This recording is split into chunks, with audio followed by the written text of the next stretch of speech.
हो, मी तुम्हाला मित्र म्हटलेला आहे. मित्र म्हणजे जो एकमेकाला मदत करतात ते मित्र. मी काही सांगायचं, तुम्ही काही सांगायचं, मदत करायची. तो आडवा हातवाल्या खाली बस, कोण आहे तो? याचा आडवा हात आहे तो कोण आहे? उभा राहा, जागेवर उभे राहा.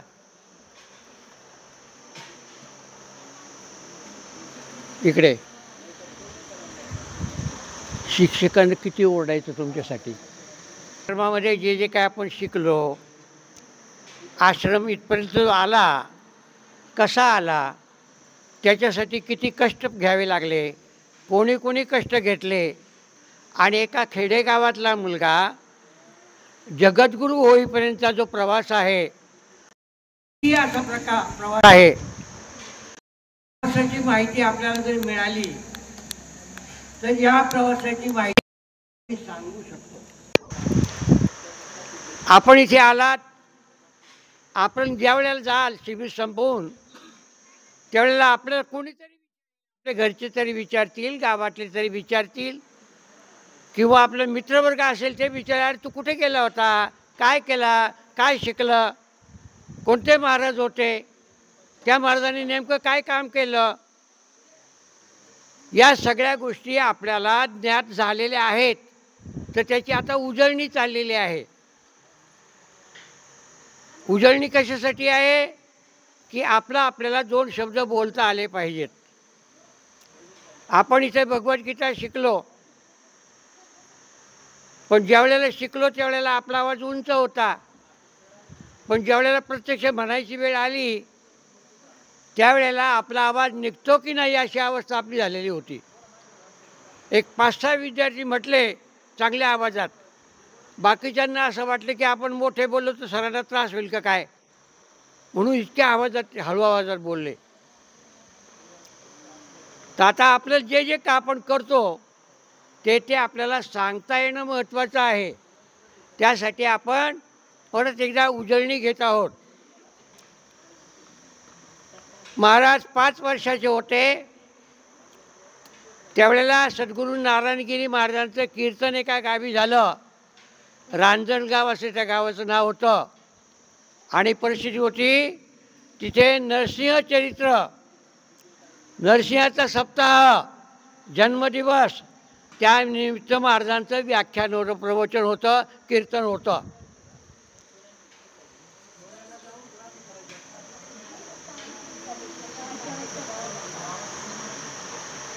तर ते कीर्तन ज्या वेळेला होतं त्यावेळेला आपले महाराज साधारण 5 वर्षाचे होते.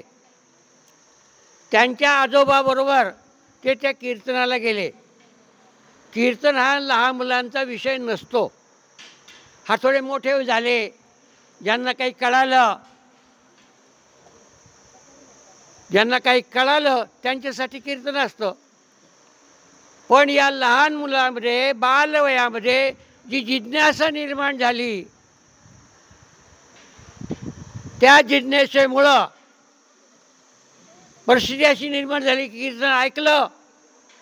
त्या कीर्तनात नरसिंहाचं ज्या वेळेला चरित्र सगळं सांगितलं गेलं त्यावेळेला भक्त प्रल्हादाचं चरित्र हा प्रामुख्याने विषय होता. कीर्तन ऐकल्यानंतर महाराजांना असं वाटलं त्यावेळेला बालवयामध्ये, अरे प्रल्हादाने एवढं मोठं कार्य केलं, एवढी मोठी भक्ती केली की प्रत्यक्ष देवाला तिथं यावं लागलं. मोठं आश्चर्य वाटलं त्यांना. आणि देवाला ज्यावेळेला त्यांना तिथं यावं लागलं त्यावेळेला त्यांच्या मनात एक प्रश्न निर्माण झाला की एक छोटासा बालक चरित्र त्याचं ऐकलं आणि चरित्र ऐकल्यानंतर मी का प्रल्हाद होऊ शकत नाही. एक प्रल्हाद झाला तर तो प्रल्हाद अख्ख्या जगाला ज्ञान देऊन गेला आणि आता मी का होऊ शकत नाही अशी छोटीशी जिज्ञासा त्यांच्या मनामध्ये निर्माण झाली. 3 वर्ष लोटली. मनामध्ये एकच प्रश्न होता की मला प्रल्हादासारखं मोठं व्हायचं आहे, मला प्रल्हादासारखं मोठं व्हायचं आहे. आणि ही जिज्ञासा 3 वर्ष टिकली आणि मग त्यांनी शेवटी आपल्या घरच्या लोकांना सांगितलं, माझी इच्छा आहे की ज्या महाराजांनी भक्त प्रल्हादाचं चरित्र सांगितलं, कथा सांगितली, कीर्तनात मी ऐकली, त्या प्रल्हादाची कथा इथं ऐकली आणि कदाचित मी विसरूनही जाईल, तर त्या महाराजांकडे मी जाणार आहे. त्या महाराजांकडे गेल्यानंतर प्रल्हादाचं परत एकदा चरित्र ऐकणार आहे आणि मला प्रल्हाद व्हायचा आहे, प्रल्हादासारखं ज्ञान मिळवायचं आहे आणि भगवंताला माझ्याकडे यावं लागेल इतका अभ्यास मी करणार आहे. वयाच्या 8व्या वर्षी लहान वयामध्ये निघाले घरातून आणि आश्रमामध्ये पोहोचले. आश्रमात नदीच्या अलीकडं आणि पलीकडं असं 2 भाग होते. अलीकडं आल्यानंतर नदीला मोठं पाणी होतं. पाण्यातनं जायचं कसं हा प्रश्न निर्माण होता आणि त्यांना इच्छा मनामध्ये होती, मला जायचं आहे महाराजांकडं, मला जायचं आहे महाराजांकडं. शिष्याची जर अशी इच्छा निर्माण झाली तर त्याची स्पंदनं गुरुला जाणवत असतात आणि गुरुला ही स्पंदनं जाणवली की अरे कोणीतरी माझ्याकडे येण्याची इच्छा करतोय, त्याला अद्याप येता येत नाही. मग त्यांनी आज्ञा केली, कोणीतरी जा हे डोंगा घेऊन आणि त्या बालकाला घेऊन या. त्या नदीतनं बालकाला घेऊन आले. हे बालक महाराजांच्या पाया पडले. वय 8 वर्षाचं. आणि आश्चर्य असं गुरुंना असं वाटलं की हा मुलगा का आला, कशासाठी आला. इथं लहान मुलं कोणी नाही, सगळी मोठमोठी माणसं आहेत आणि ही माणसं इथं सगळे शिकतात, हा लहान मुलगा काय करील असं महाराजांना वाटलं. पण त्या मुलांनी त्याचं निराकरण केलं की महाराज माझं वय लहान असेल पण माझ्यामध्ये एक जिज्ञासा जागृत झालेली आहे आणि ती जिज्ञासा अशी आहे की मला भक्त प्रल्हादासारखं व्हायचं आहे. महाराज म्हणाले, अरे त्यानं किती कष्ट केले तू ऐकलं ना, तुझ्याकडनं होतील का एवढे कष्ट. हो महाराज, तुम्ही मला सांगा आणि माझ्याकडनं काही उणीव भासली तर मी लगेच तुम्हाला सांगेल की अशी उणीव आहे. हा छोटासा संवाद यानं पाया घातला कोणाचा, धर्माचार्य होणाऱ्या महाराजांचा. आज मोठे धर्माचार्य आहेत, जगद्गुरू आहेत, त्याचा पाया वयाच्या 8व्या वर्षी घातला गेला आणि गुरूंच्या सान्निध्यात घातला गेला. महाराजांची स्थिती अशी होती, एक शब्द जर महाराजांनी सांगितला तर ते परत कधीच विचारत नाही, महाराज काय सांगितलं तुम्ही, कधीही विचारलं नाही. तो शब्द सांगितलेला त्यांच्या हृदयात साठवायचा, परत दुरुक्ती नाही. एकपाठी म्हणतात त्याला.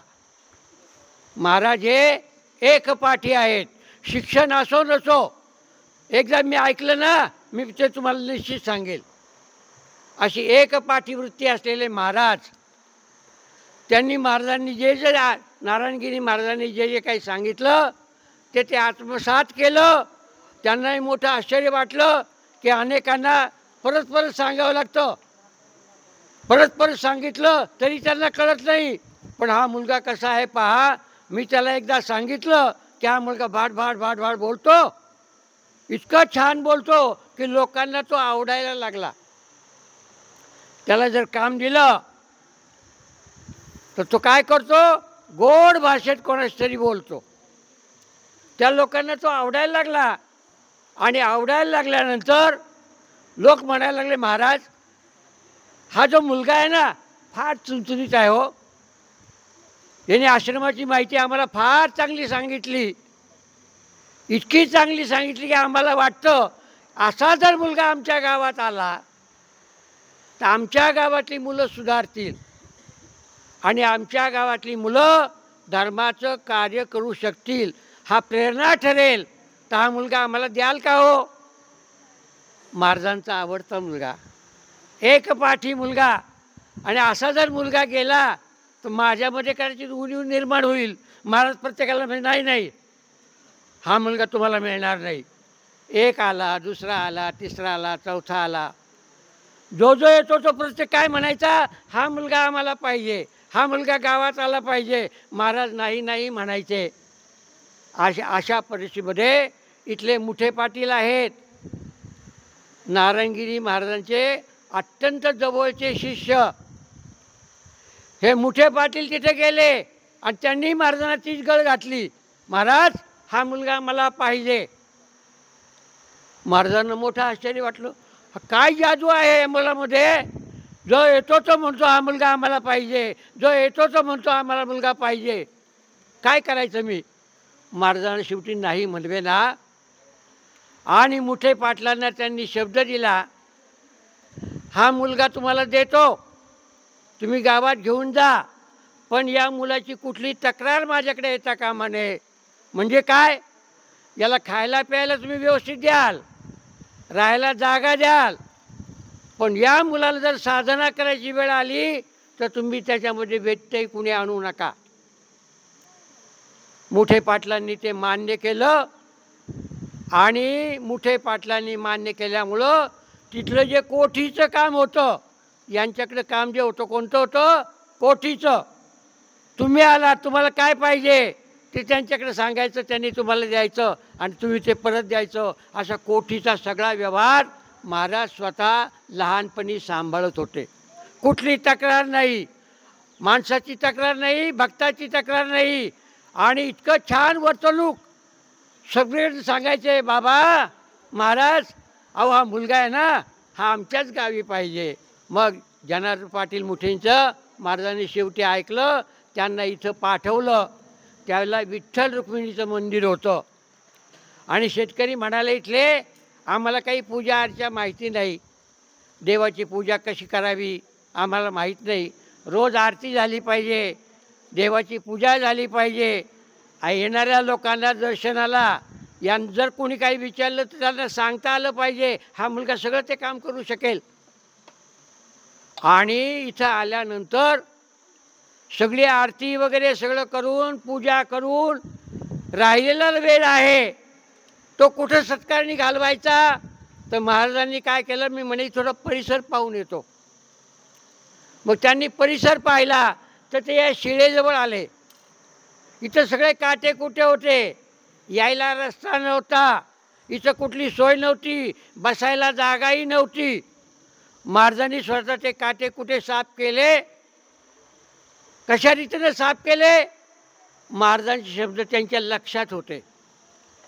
जर महाराजांकडे कोणी गेलं, महाराज आम्हाला कीर्तनाची तारीख पाहिजे, जा रे, मला वेळ नाही, मी म्हातारा झालेलो आहे, आता मी कीर्तन करू शकणार नाही, तुमच्या पुढं उभं राहणार नाही, जा तुम्ही इथून निघून. असे ते त्यांच्यावर रागवायचे. रागवायचे म्हणजे काय, हे आलेत ना, यांची परीक्षा घेतली पाहिजे. आणि परीक्षा घेतल्यानंतर त्यांची खरं जर कळकळ असेल तरच त्यांना तारीख द्यायची. आल्यान घ्या तारीख आणि घ्या तारीख, हा प्रकार नाही. तसंच महाराजांचं इथं घडलं. ते शब्द त्यांना आठवले. ते काय म्हणायचे, कोणी आले तर जा रे तुम्ही, मला वेळ नाही. ते शब्द महाराजांनी इथल्या काट्या कुट्यांना ऐकवले. काट्या कुट्यांनो, मला इथं साधना करायची आहे, जा तुम्ही इथून निघून. आणि त्यांचे शब्द मंत्रासारखे शब्द या काट्या कुट्यांनी ऐकले, इथल्या झाडांनी ऐकले, इथल्या वनराईनं ऐकले. आणि हळूहळू काटे कुटे इथून नाहीसे झाले. आणि आज आपल्याला दिसतं भव्य दिव्य मंदिर. हे मंदिर त्यांच्या कष्टातून तयार झालेलं आहे. महाराज घरी आले, घरातून इथे आले, त्यावेळेला त्यांनी पैसे अडके कुठलेही आणलेले नाहीत. लोकांकडे पैशाची याचना केलेली नाही. पण नारायणगिरी महाराजांनी सांगितलं, जा तिथे सेवा कर. आणि सेवा करता करता ते इथं बसायला लागले. बसायला लागल्यानंतर दाक्षायणी मातेने त्यांना आधी सांगितलं होतं जप कसं करायचं. तो जप त्यांनी इथं सुरू केला. आणि जप ज्या वेळेला सुरू झाला त्यावेळेला त्यांच्या अंतःकरणात काही स्पंदन निर्माण व्हायला लागली. काहीतरी असं वाटायला लागलं, अरे इथं काहीतरी निराळ वातावरण आहे.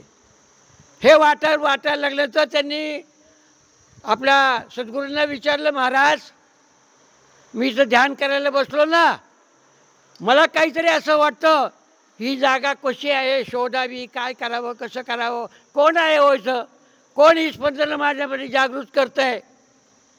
नारायणगिरी महाराज स्वतः इथे आले, त्यांनी ध्यान लावलं आणि ध्यान लावल्यानंतर त्यांनी सांगितलं ही जागा जी आहे ना एका महान संतांची आहे.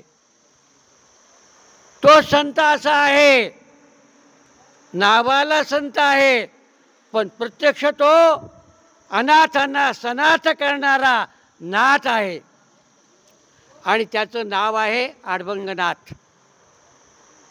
हा ज्या आडबंगनाथ आहे यांची जर सेवा केली तर आडबंगनाथांच्या काळात त्यांनी जेवढं वैभव निर्माण केलं होतं तेवढं वैभव तुम्हाला निर्माण करायचं आहे. गुरुची आज्ञा झाली आणि यांनी मान्य केलं, महाराज तुमची आज्ञा मला शिरसाबंद्य, नाथांचं वैभव मी या ठिकाणी उभं करील. माझ्याकडं पैसा नसेल, काही नसेल, पण महाराज आपला आशीर्वाद माझ्याकडे आहे ना, तर या भूमीला काही कमी पडणार नाही. अशा प्रकारची व्यवस्था आता मी माझ्या श्रीमुखातून तयार करील. इथं महाराजांना बोलवलं. सद्गुरू नारायणगिरी महाराज इथे आले. काही विचार न करता आपल्याला इथं जे कार्य करायचं आहे त्यासाठी आपण पायाभरणी केली पाहिजे असं त्यांना वाटलं, म्हणून त्यांनी लगेच कुदळ आणायला सांगितली आणि इथे पायाभरणी पाया खाण्याला सुरुवात केली. त्यांच्या हस्ते शुभारंभ झाला. एका संताच्या हातानं एखाद्या कार्याचा शुभारंभ झाला तर ते कार्य पूर्णत्वात जातं. एवढी शक्ती त्यांच्या वाणीमध्ये आहे. त्यांनी इथं कुदळ टाकली आणि कुदळ टाकली, लोकांना कळालं. महाराज गेले, आश्रमामध्ये गेले, कुदळ टाकली आणि आता इथं मंदिर उभारायची त्यांची मनीषा आहे. महाराजांनी शब्द बोलायच्या आत लोक इथं यायला लागले, पैसे द्यायला लागले, साधनं तयार व्हायला लागली आणि हळूहळू इथं मंदिर तयार झालं. त्यापूर्वी महाराजांना राहायला इथं जागा नव्हती. त्यावेळी इथले जे आमदार होते त्यांना कसं माहीत झालं काही माहीत नाही, पण ते इथे आले आणि त्यांनी महाराजांना 2 खोल्या आधी बांधून दिल्या. महाराज तुम्ही इथं राहा, देवाची करणी कशी असते ते पहा. कुठे आमदार आणि कुठे महाराज, पण त्यांनाही ती जागृती जागली आणि त्यांनी मदत करायला सुरुवात केली. बघता बघता बघता इथं मंदिर हळूहळू सुरू झालं. हे जे स्ट्रक्चर आहे तुम्हाला वाटेल एखाद्या इंजिनियरनं तयार केलं असेल, नाही बाळांनो, हे महाराजांनी स्वतः तयार केलं मनामध्ये की मंदिर कसं असावं. आणि मग आर्किटेक्टला बोलवलं आणि त्यांनी आपल्या मनोगत सांगितलं, मला अशा प्रकारचं मंदिर पाहिजे. मनोगत सांगितल्यानंतर त्यांनी महाराजांना विचारलं, सद्गुरू नारायणगिरी महाराजांना त्यांनी सांगितलं आर्किटेक्ट महाराजांनी की यांनी इतकं सुंदर प्लॅन मला दिलेला आहे की माझ्या आत्तापर्यंतच्या बांधकामाच्या प्लॅनमध्ये अशा प्रकारची मंदिराची रचना नव्हती. मंदिरं पुष्कळ आहेत, पण त्या मंदिरामध्ये काय पाहिजे ते मंदिरात नाही आहे. मंदिरातला पहिला म शब्द आहे ना त्याच्यावर अनुसार आहे. त्याचा अर्थ असा आहे मांगल्य निर्माण होणारी जागा पाहिजे.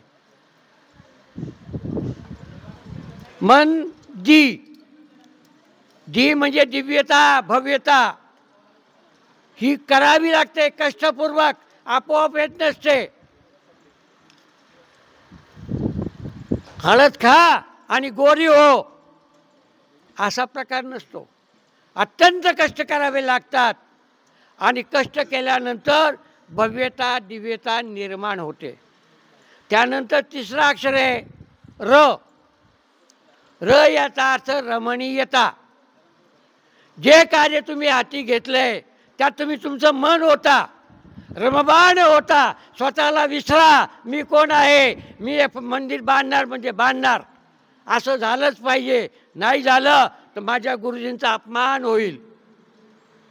आणि मग त्यांना ज्यावेळेला ही जाणीव झाली त्यावेळेला हळूहळू इथं मंदिर तयार झालं. मग मंदिर कोणाचे आहे? अडभंगनाथाचं. शब्द थोडा विचित्र वाटतो.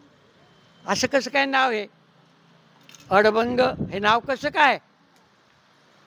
तुमची नावं किती सुरेख आहेत, सुंदर सुंदर नावं आहेत, आणि यांचं नाव काय? अडभंगनाथ. लोक विचारायला लागले हे असं कसं काय नाव? मग महाराजांनी सांगितलं अडभंग.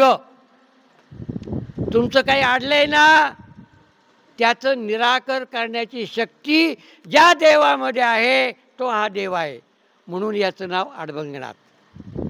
हे अडभंगनाथ नाव कसं पडलं? अडभंगनाथ कसं पडलं नाव? ज्यावेळेला इथं उपासना सुरू झाल्या त्यावेळेला इथं थोडीफार शेती माणिक नावाच्या एका बालकाच्या आईवडिलांची होती. आईचं नाव ज्वालाबाई, वडिलांचं नाव शिवबाबा.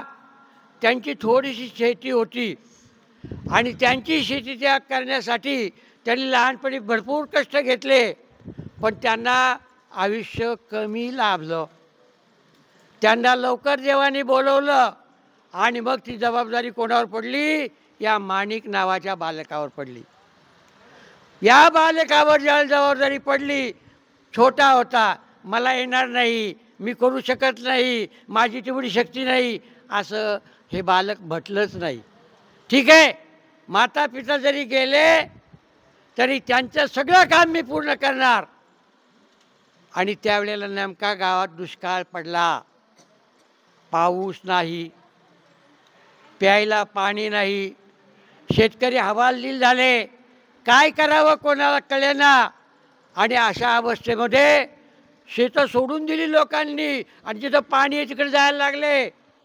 पण हा बालक यानं हे गाव सोडलं नाही. त्या गावाचं नाव होतं त्या काळात भामानगर. हे गाव त्या बालकानं सोडलं नाही. मग बालकाने काय ठरवलं? सगळे जाऊ द्यात, मी आहे ना, मी आता काम करणार. त्या माणकाजवळ एक बैल होता, वृषभ म्हणजे बैल. इथं पाहिलं तुम्ही वरती बैल आहेत.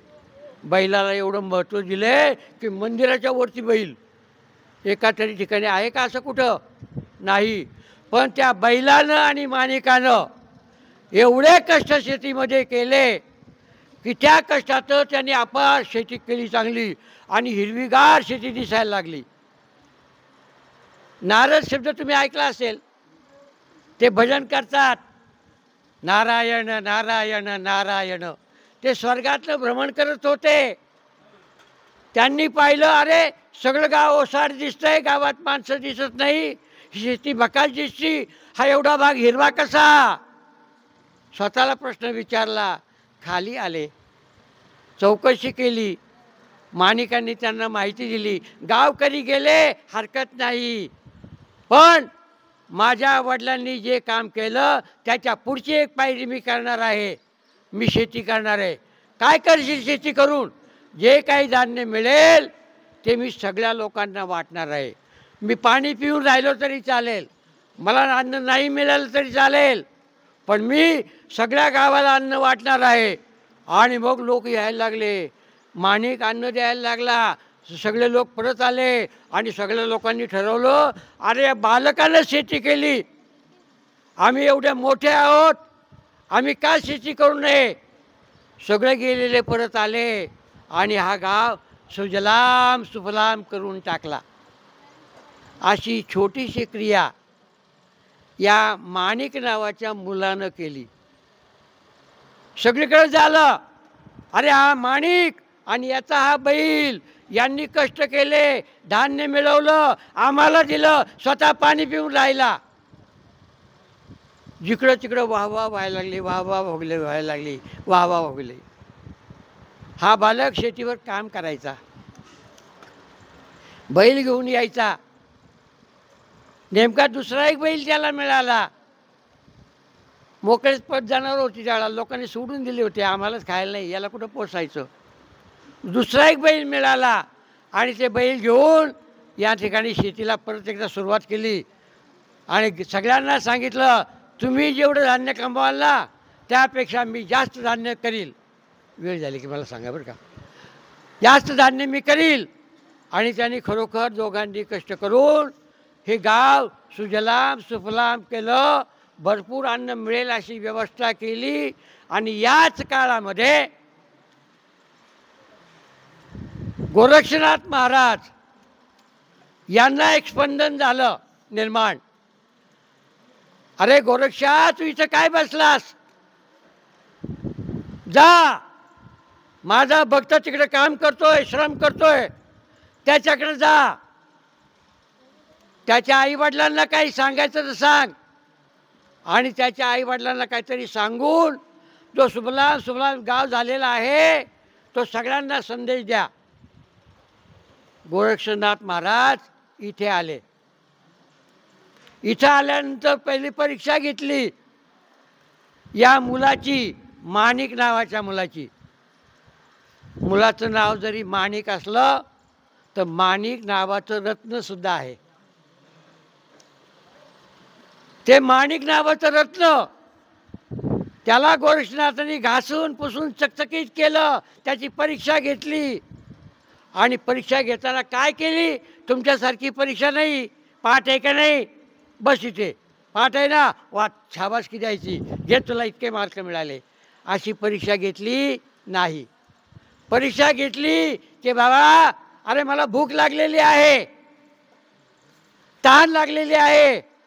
खरं म्हणजे हा लहान माणिक आणि मोठा मनुष्य त्याच्याकडे काय म्हणतोय? मला भूक लागलेली आहे, तहान लागलेली आहे. आणि मग त्या बालकाने काय केलं? महाराज, तुम्ही आलात ना लांबून, बसा इथे, माझी न्याहारी घेऊन येतो. न्याहारी जी खाल्ल्यानंतर आपल्यामध्ये एक प्रकारची ऊर्जा होते. आपण त्याला ब्रेकफास्ट म्हणतो. मराठीत म्हणतो की नाही ब्रेकफास्ट? मराठीत हां. तर आपण ज्याला ब्रेकफास्ट म्हणतो त्याला खरा शब्द आहे न्याहारी. की नवं चैतन्य मिळण्यासाठी त्या हरीनं आपल्याला सांगितलं, बाबा रे 4 घास खा, जास्त खाऊ नको. जास्त खाल्लं तर तुला त्रास होण्याची शक्यता आहे. तुला बस म्हणलं तर बसता येणार नाही. लगेच उठशील, मला तहान लागली, मला 1 नंबरला लागली, 2 नंबरला लागली, काही सांगशील, तुझ्याकडनं ती साधना होणार नाही. मग आपली न्याहारी म्हणे, महाराज मी न्याहारी आणलेली आहे, बसा इथे. त्यांना आसन दिलं. आता तिथं शेतावर कुठलं आसन असतं? झाडाची पालं एकत्र केली आणि त्यांना बसवलं.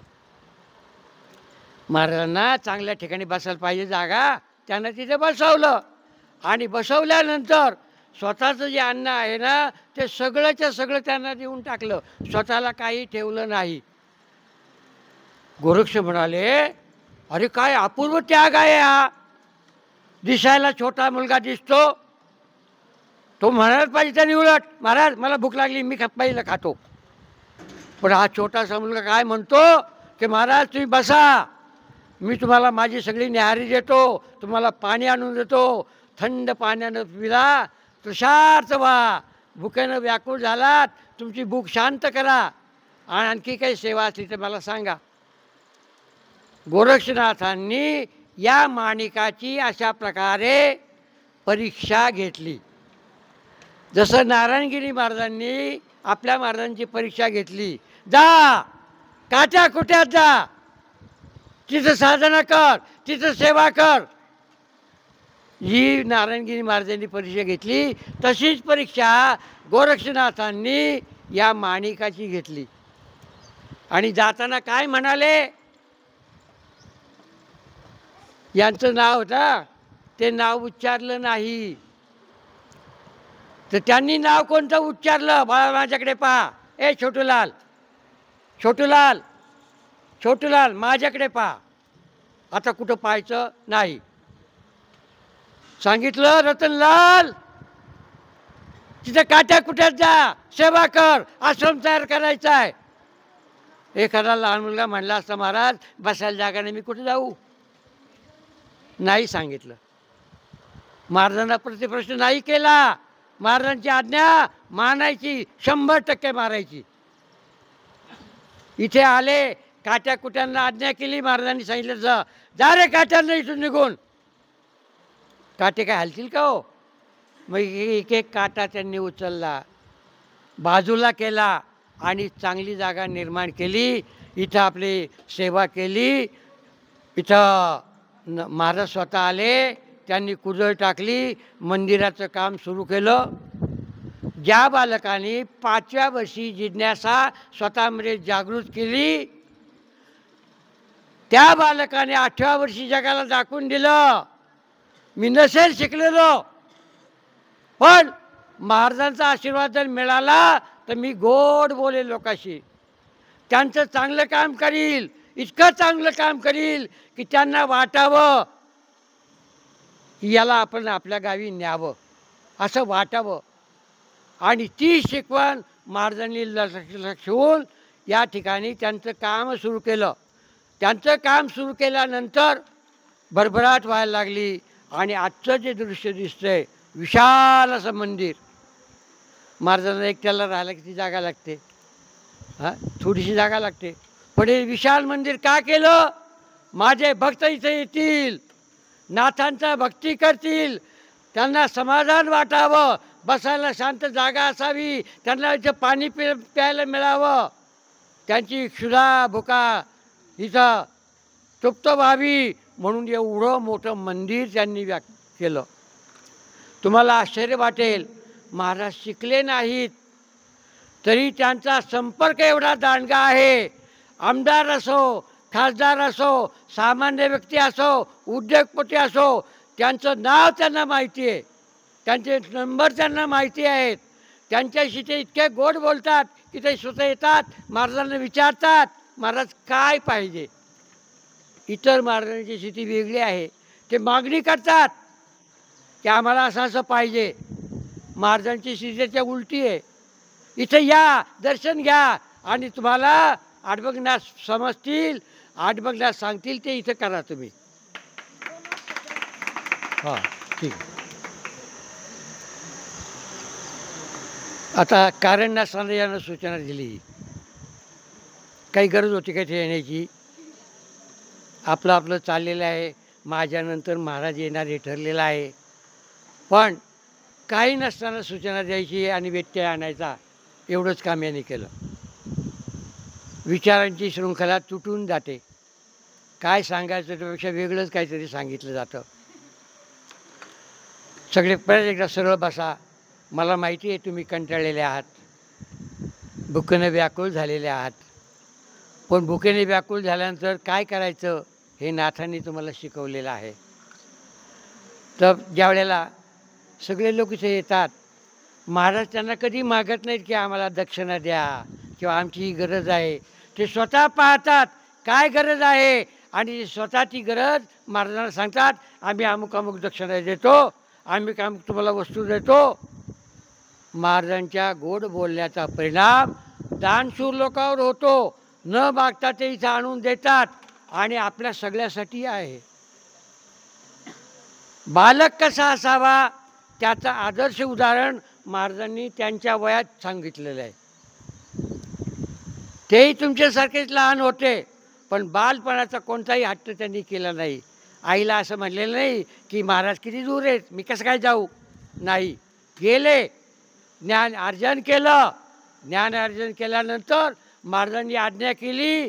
ती आज्ञा कशी आहे, किती कष्ट पडतील याचा विचार न करता पूर्णत्वाला नेली आणि आजचं हे वैभव तयार केलेलं. याच्यापेक्षा अजून वैभव त्यांना प्राप्त करायचा आहे, मिळवायचा आहे. कोणासाठी? आपल्या सगळ्यासाठी. तर पुढचं जी वाटचाल आहे ही अतिशय कठीण आहे. या गावाला रस्ता नव्हता, केवढं कायापालट होईल अशा प्रकारचे रस्ते इथे तयार झाले. या गावाला वाहनं यायला रस्ता नव्हता.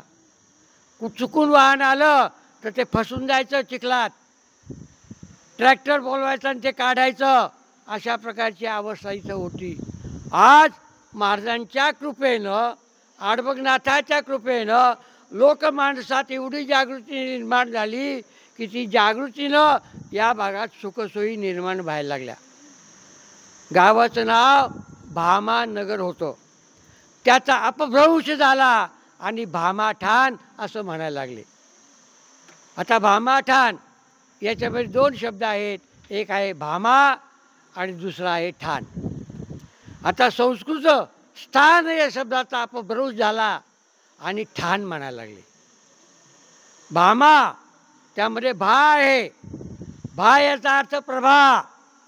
सूर्य उगवला की त्याची प्रभा ज्या सगळ्या जगावर पडते.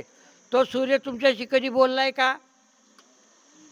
त्या सूर्याने तुम्हाला काही काम सांगितलं का? पण तो उगवला की आपण उठतो आणि सगळे काम करायला लागतो. प्रत्येकजण काम करतो आणि त्या सूर्याला तो पाहतो, अरे यानं काम केलं, त्यानं काम केलं, त्यानं काम केलं. तिथून जो त्याचा प्रवास सुरू होतो तो संध्याकाळपर्यंत प्रवास करतो आणि संध्याकाळ झाल्यानंतर सूर्य विश्रांती घेत नाही, दुसऱ्या अर्ध्या भागात जातो. न सांगता सूर्याकडनं केवढं काम होतं की तो तुम्हाला सगळ्यांना सांगतो तुम्ही तुमचं काम करा. सगळ्यांना सांगतो आणि सगळे काम करायला लागतात.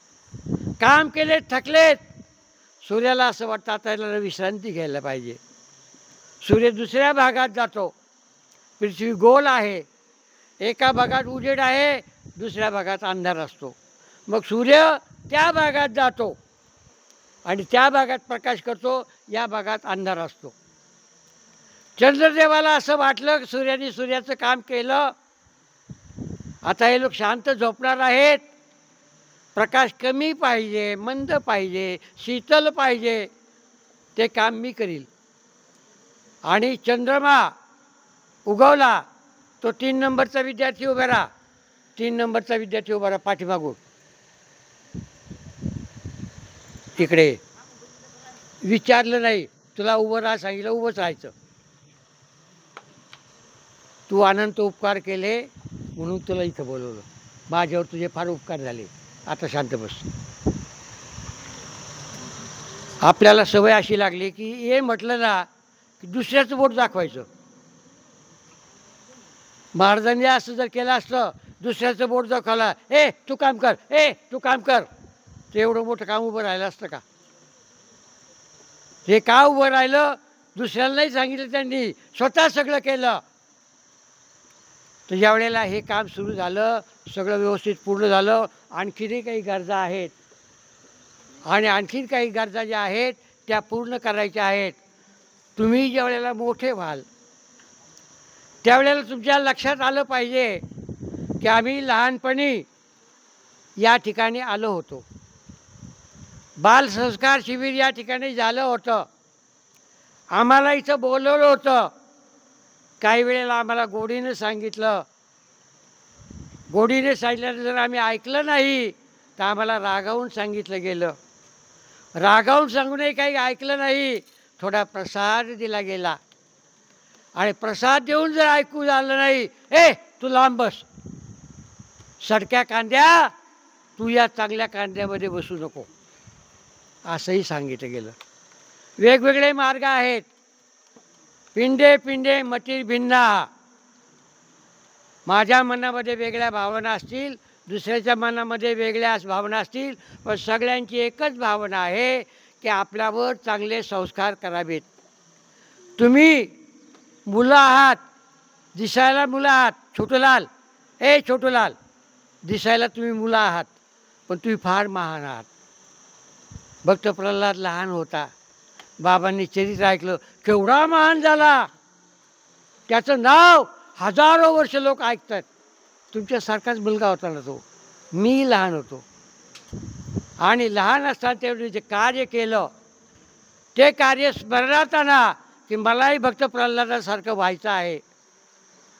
तर हे करताना ते खडू ठेवून दे, हे बाळा ठेवून दे, फक्त ऐकायचं म्हणजे ऐकायचं. तुला ऐकायचं नसेल तर मी तुझ्या पाया पडतो, कृपा करून जा तिथे. मी आत्ताच सडका काढला शब्द वापरला, त्यापैकी तू आहेस का? मग का बरं करतो? मी 3 वेळा पाहिलं. असं नाही करू. तर ज्यावेळेला तुम्ही मोठे होणार आहात, आत्ताचे लहान बालक पुढे सगळे महान होणार आहेत. कुणी गावचा पुढारी होईल, कुणी सरपंच होईल, कुणी मोठमोठा शिकेल, कुणी डॉक्टर होईल, कुणी वकील होईल. आणि तुम्ही त्यावेळेला आठवा, खारीचा वाटा म्हणून मी या देवस्थानाला काय देऊ शकेल, असा एक प्रश्न मनात विचारा. आणि मनात विचारलेला जो प्रश्न आहे, हा मनातला प्रश्न क्रियान्वित करा. काहीतरी तुमची इच्छा असेल तर द्या. तुमच्याकडं कोणी काही मागणार नाही. इथं मागणारा कोणी नाही. मागणारे कोण होते? गोरक्षनाथ. कशासाठी मागितलं? परीक्षा घेण्यासाठी. परीक्षा का घेतली? की हा बालक आहे तरी कसा. आणि जी परीक्षा घेतली, उत्तीर्ण झाले आणि त्यांना सांगितलं तुला काही मागायचं तर माग.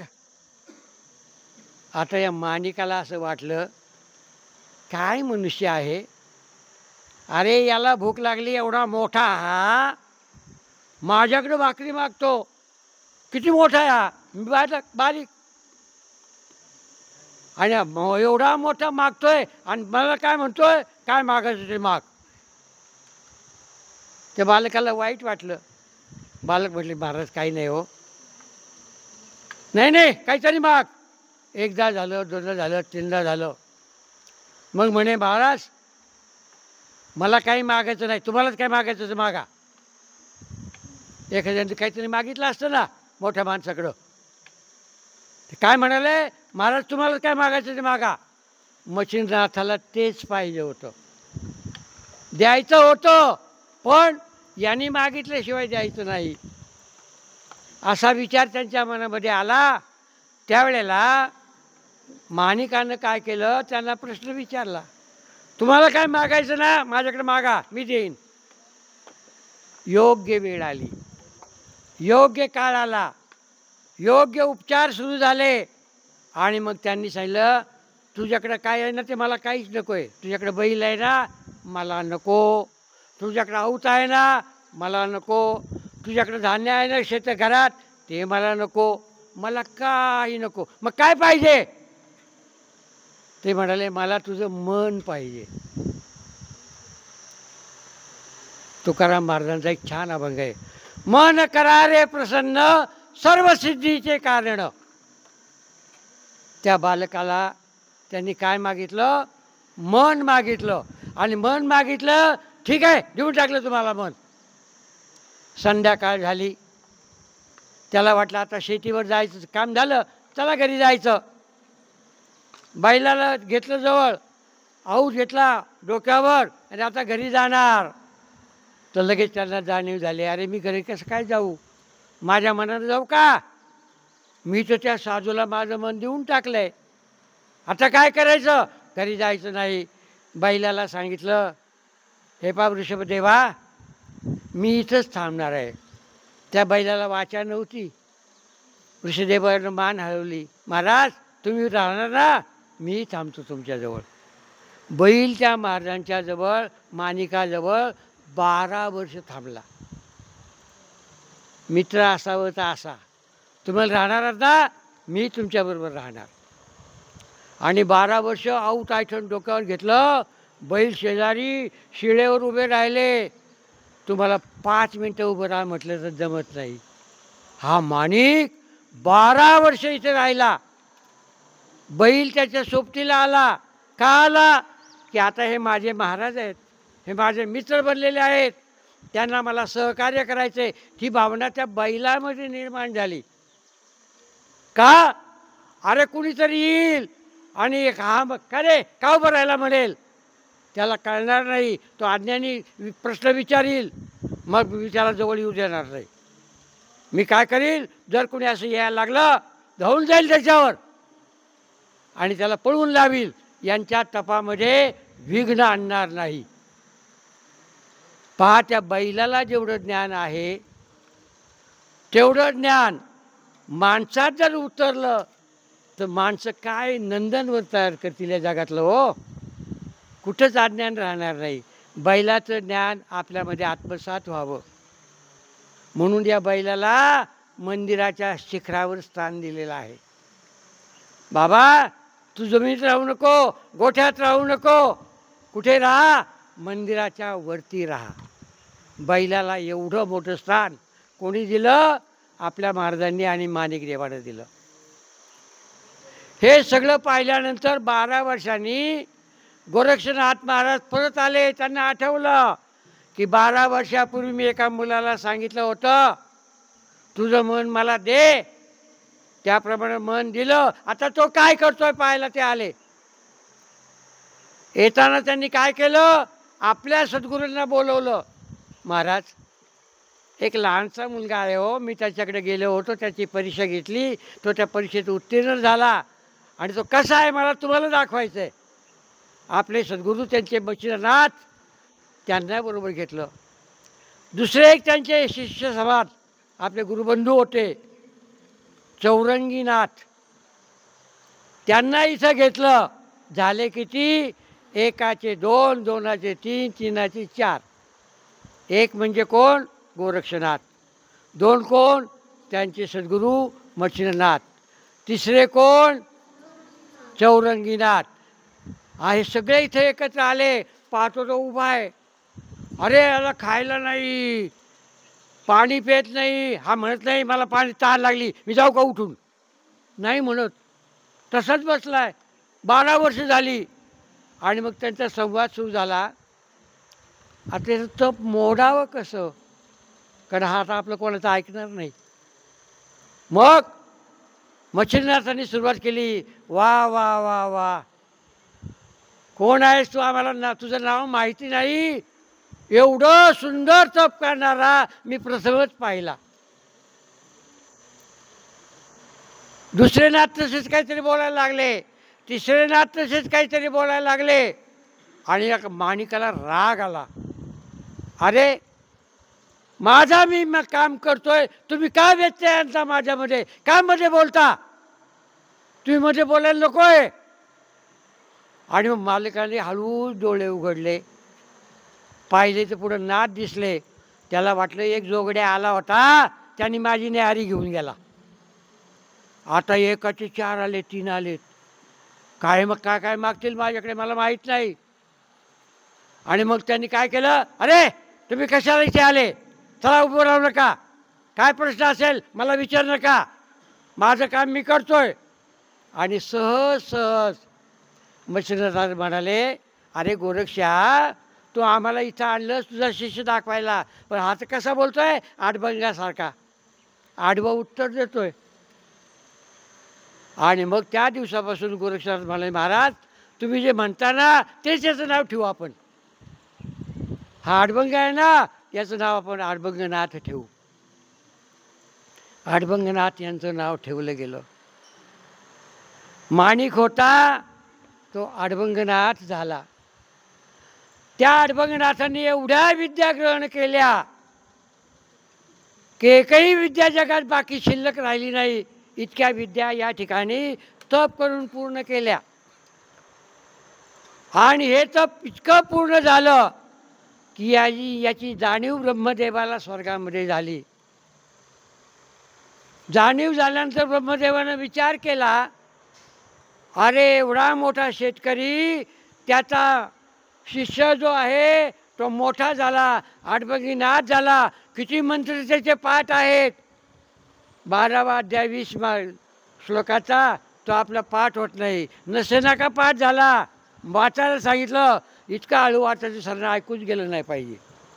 काय म्हणतो आपण? चुकलो का? बरोबर आहे, सरांना कळायलाच पण नाही पाहिजे. पण त्यानं केवढ्या विद्या संपन्न केल्या. तिथं ब्रह्मदेवाला जाणीव झाली आणि ब्रह्मदेवाने ठरवलं की या नाथाला आपण स्वर्गात बोलू, स्वर्गामध्ये यज्ञ तयार करू. या शेतकऱ्याच्या मुलाला स्वर्गामध्ये बोलवलं गेलं. स्वर्गामध्ये सुद्धा त्यांनी यज्ञ केला. केवढा मोठा अधिकार प्राप्त झाला. जो ब्रह्मदेव जगाचं नियंत्रण करतोय, त्याच्या यज्ञाचं नियंत्रण करण्यासाठी आपले आडबंगनाथ तिथे गेले होते. एवढी महती आडबंगनाथांनी मिळवली. पण एक शब्दही कोणाला बोलले नाहीत. फक्त मिळवत राहायचं, मिळवत राहायचं, मिळवत राहायचं. आला कोणी विचारायला, त्याला सांगत राहायचं. आणि अशा प्रकारे त्यांनी त्या काळात फार मोठं वैभव निर्माण केलं. स्वतः शेती तर केली, पण गावात पाणी नाही. यांनी मंत्रोच्चार केला आणि इथं बारव निर्माण केलेली आहे. 1000 वर्षापूर्वीची बारव ही बांधकाम करताना सापडलेली आहे. ती बारव लोकांच्या पाणी पिण्याच्या सोयीसाठी त्यांनी वापरली. एवढा मोठा प्रवास त्यावेळेला आडबगनाथांनी केला. तसाच प्रवास आपल्या महाराजांचा आहे. इथं आले, उपासना केली. उपासना केल्यानंतर ज्यांना ज्यांना उपासनेचे प्रत्यय आला ते इथे आले, महाराजांच्या पाया पडायला लागले. त्यांना अडचणी सांगायला लागल्या, त्यांच्या अडचणी दूर व्हायला लागल्या. आणि मग महाराजांना आपल्या गावी न्यावं असं त्यांनाही वाटायला लागलं.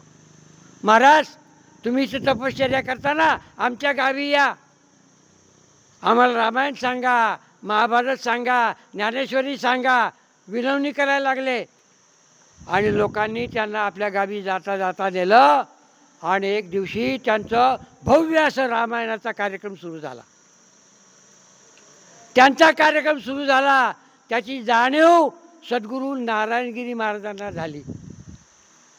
आणि बरं का बाळा, जाणीव कशी झाली सद्गुरूला? मला जाणीव कशी झाली की आखोड्या करतोय. त्यांना काय जाणीव झाली की माझा शिष्य रामायण करतोय. स्वतःच्या गाडीत ते आले, लांब उभे राहिले, महाराजांना दिसणार नाही असे. आणि अस्खलितपणे रामायणाचं काम चालू आहे हे पाहिल्यानंतर स्वतः तिथे आले स्टेजवर. आणि त्यांनी जाहीर केलं की हा माझा शिष्य आजपासून रामायणाचार्य झाला, हो रामायणाचार्य झाला. गुरुनी पहिली पदवी आपल्या शिष्याला सार्वजनिक मंचावर दिली, रामायणाचार्य झाले. रामायणाचार्य झाले. इथल्या कामाला 12 वर्ष पूर्ण झाली. त्यावेळेला शांतीब्रह्म आपले नेवास्याचे, ज्यांचा तिथं मोठा आश्रम आहे नेवास्या शेजारी देवगड इथं, कोणते महाराज येते? हा, भास्करी गिरी महाराजांना स्पंदन जाहीर झाली. आता एवढं मोठे रामायणाचार्य आहेत, केवढं मोठं मंदिर बांधले.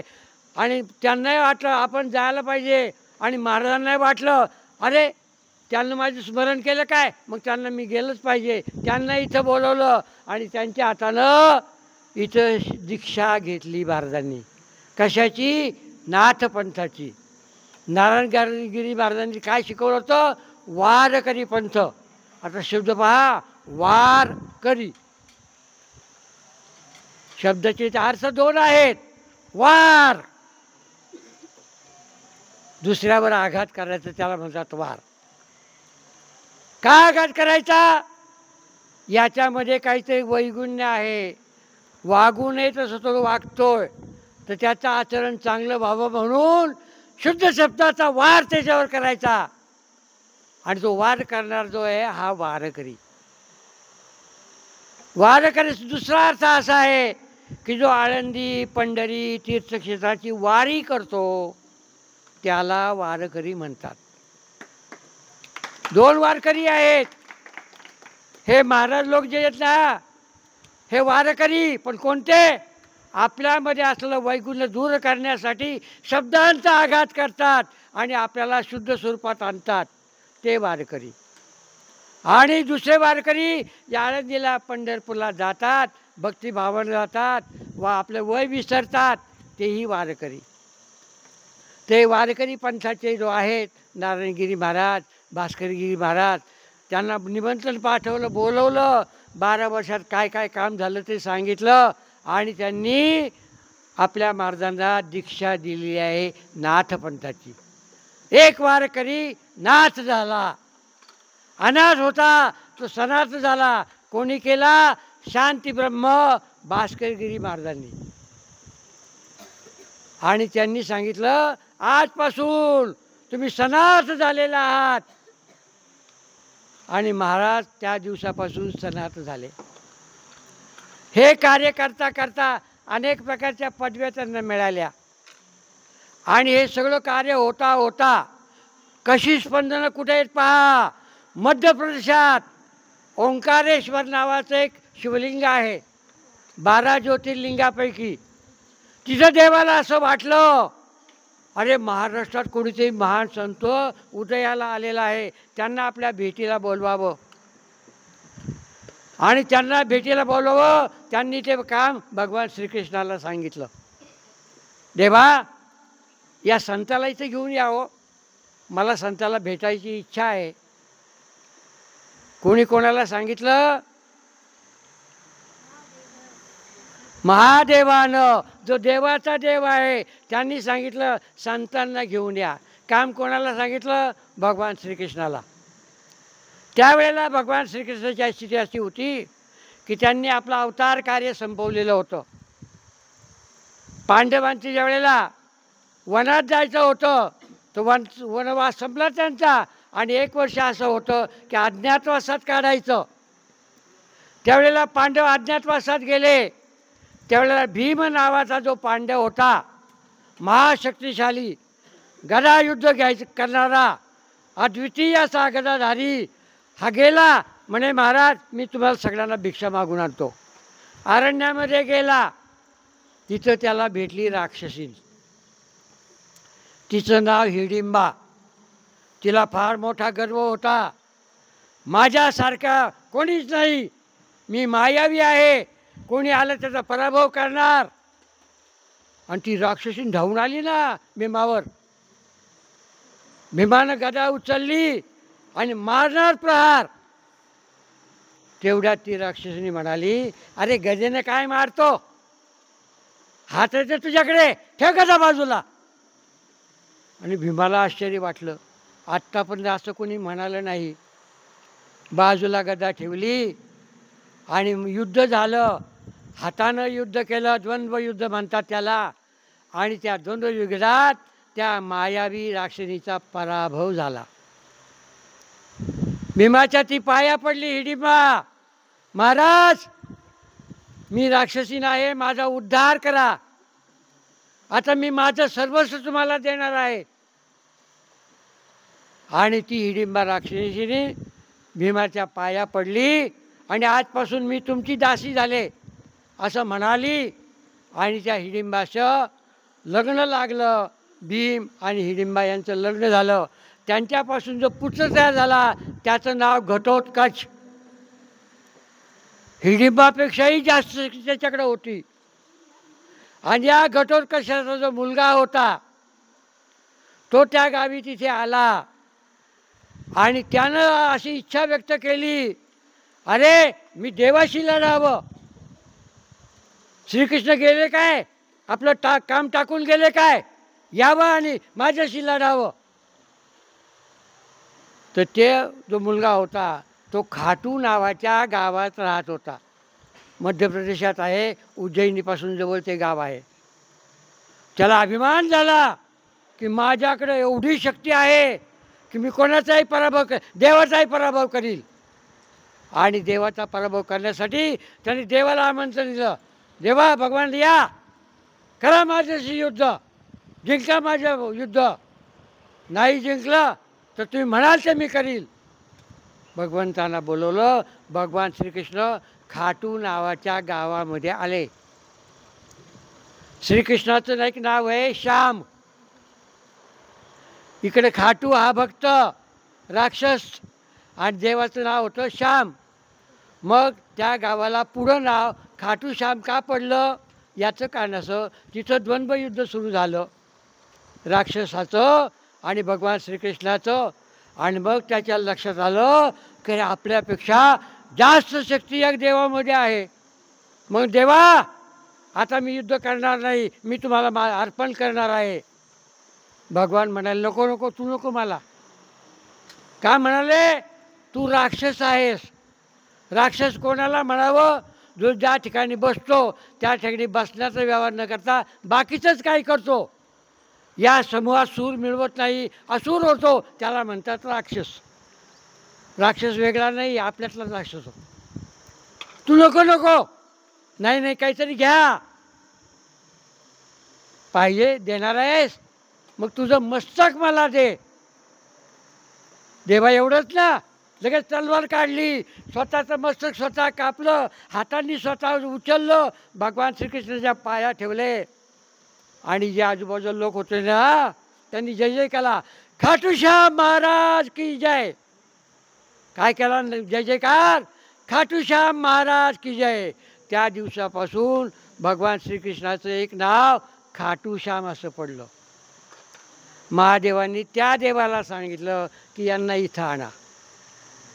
महाराजांना निमंत्रण आलं खाटूश्यामच्या गावाचं. का निमंत्रण आलं? त्यांनी स्वतःचा आखाडा निर्माण केला, स्वतःची संस्था निर्माण केली. त्या संस्थेचा प्रमुख कोण असावा? अनेक विद्वानांची नावं पुढं आली आणि त्याच्यामध्ये एका विद्वानानं आपल्या महाराजांचं नाव सुचवलं. महाराष्ट्रात तुम्ही जा, असा एक थोर विद्वान आहे, त्याचंच काम करतो, लोकांचं काम तो करत नाही, पण लोकांचा उद्धार होईल एवढं सुंदर काम तो करतो. आणि मग खाटूश्यामचे पदाधिकारी महाराजांच्याकडे आले, महाराजांना बोलवलं, तुम्ही उज्जैनीला या, आमचा आखाडा आहे, त्याचं नाव आहे खाटूश्याम आखाडा, त्या आखाड्याचे तुम्ही प्रमुख व्हावा. जो प्रमुख आहे त्याला असं म्हणतात श्री श्री परमपूज्य जगद्गुरू, आणि मग त्याच्या पुढे महाराजांचं नाव. अशा प्रकारचे महाराजांना त्यांनी पदवी देण्याचा कार्यक्रम सुरू केला.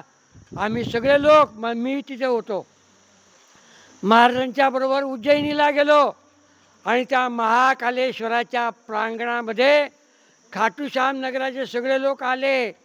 आणि काय कोणाला जाणीव झाली माहीत नाही, हिमालयातून सुद्धा अनेक साधू आले, महाराजांच्यापेक्षा जास्त वय असलेले. आजूबाजूचे लोक आले, हजारो लोकांचा जमाव बनला. कोणी कोणाला निमंत्रण पाठवलं नाही की महाराष्ट्रातला असा एक साधू आला की त्या साधूला खाटूश्याम आखाड्याचा प्रमुख बनवलेला आहे. कोण श्याम हा साधू आहे? एवढे मोठमोठे लोक पार जमिनीपर्यंत जाता लोळतात असे तिथे आले. उज्जैनीला मोठा कार्यक्रम झाला आणि महाराजांचा जय जयकार झाला. श्री श्री परमपूज्य जगद्गुरु खाटूश्याम आखाडा महंत स्वामी अरुणगिरीनाथ महाराज यांचा विजय असो. अनेक वेळा लोकांनी जय जयकार केला. मोठमोठे साधू आहेत, महाराजांच्या पाया पडले, त्यांचा आशीर्वाद घेतला महाराजांच्या आपल्या. हे आम्ही प्रत्यक्ष डोळ्यांनी पाहिलं. एका छोट्याशा बालकानं एवढं मोठं कार्य केलं आहे.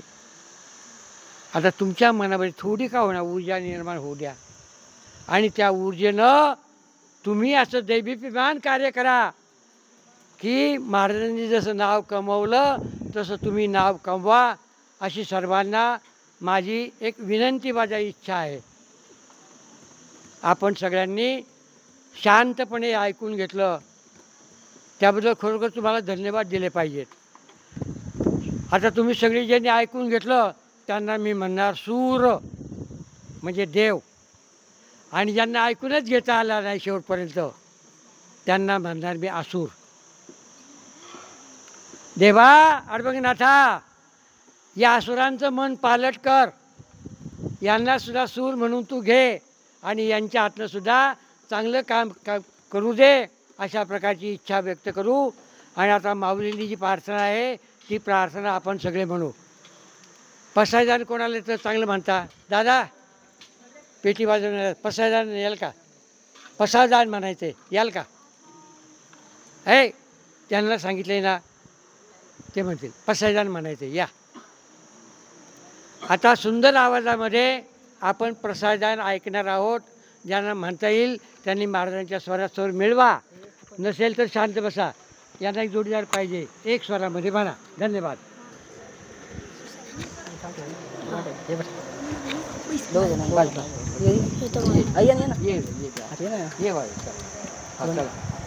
जय निमिर्ग गाओ विश्वास धर्म सूर्य पाहो, जो जे वांछिल तो ते लावो, प्राणी जात वर सकळ मंडळी, ईश्वर निष्ठांची मांडी आली, अनवरत भूमंडळी भेट दूत. चला कल्प करूचे आरव, चेतना चिंता मनीचे गाव, बोलतीचे अर्णव पियुषांचे, चंद्रमेने आनंचन, मार्तंड घेता पहिन, हे सदाई सदा सज्जन सोयरे होतून. किंबहुना सर्व सुखी पूर्ण होनी तिन्ही लोकी, भजितादी पुरशी अखंडित, आणि ग्रंथ भजिये विशेषी लोकी, दृष्टा दृष्ट विजय ओवाळी. एक म्हणे श्री विशेषराव, हा वैर दान बसावो, एने वरी ज्ञान देव सुखिया झाला, सुखिया झाला, सुखिया झाला, एने वरी ज्ञान देव सुखिया झाला. भूषण कृषी भूषण महायोगेश्वर, नाथ संप्रदाय शिरोमणी, ओम चैतन्य संत श्रेष्ठ, अडभंगनाथ महाराज की जय. सद्गुरु नारायण गिरी महाराज की जय. बोलो रे भाई सब संतन की जय. आलोक निरंजन, आलोक